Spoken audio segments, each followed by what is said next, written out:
తిరుమల లడ్డూ నెయ్యి కేసులో ప్రధాన నిందితులకి బెయిల్ వచ్చింది. ఈ సందర్భంగా న్యాయమూర్తి వ్యాఖ్యలు సంచలనం సృష్టించినాయి. ఇందులో ఎవరైతే ప్రధాన నిందితుడైన వైష్ణవి డైరీ సీఈఓ అపూర్వ వినయ్ కాంత్ చావడా, బోలేబాబా డైరీ డైరెక్టర్లు పామిల్ జైన్, విపిన్ జైన్లకు హైకోర్టు బెయిల్ మంజూరు చేసింది. ఈ సందర్భంగా పలు షరతులు విధించింది. 25,000తో 2 పూచికత్తులు సమర్పించాలని ఆదేశించింది. దర్యాప్తు సహకరించాలని స్పష్టం చేసింది. ఎప్పుడు పిలిస్తే అప్పుడు దర్యాప్తు సంస్థ ముందు హాజరు కావాలని ఆదేశించింది. ఈ మేరకు న్యాయమూర్తి జస్టిస్ కొనకంటి శ్రీనివాసరెడ్డి గురువారం తీర్పు వెలువరించారు. లడ్డూ కల్తీ నెయ్యి సరఫరా విషయంలో సిబిఐ సిట్ నమోదు చేసిన కేసులో తనకు బెయిల్ మంజూరు చేయాలని కోరుతూ నిందితులు హైకోర్టులో వేరువేరుగా పిటిషన్లు వేసిన సందర్భంలో 4 నెలలకు పైగా జైల్లో ఉన్నారు. న్యాయమూర్తి తన తీర్పులో పేర్కొన్నారు. ఇప్పటికే దర్యాప్తు మొత్తం పూర్తయిందని కోర్టులో ఛార్జ్షీట్ కూడా దాఖలు చేశారన్నారు. ఈ నేపథ్యంలో తదుపరి వాళ్ళని జైల్లో ఉంచాల్సిన అవసరం లేదని చెప్పారు. పిటిషనర్లు దర్యాప్తు సహకరించారని పేర్కొన్నారు.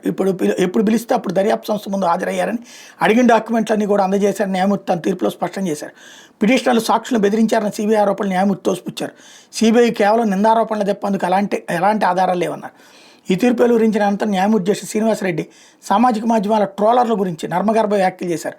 తాను ఇచ్చిన ఈ తీర్పు ట్రోలర్లకు మంచి అంశం అవుతుందని వ్యాఖ్యానించారు. ఇటీవల ఆయన పలు కీలక కేసులో చట్ట నిబంధనలకు అనుగుణంగా తీర్పులో ఉత్తర్వులు ఇచ్చారు. ఈ ప్రభుత్వ పెద్దలకు నచ్చకపోవడంతో వారి అన్నతో ట్రోలర్లు గత కొద్ది రోజులుగా సామాజిక మాధ్యమంలో రెచ్చిపోతున్నారు.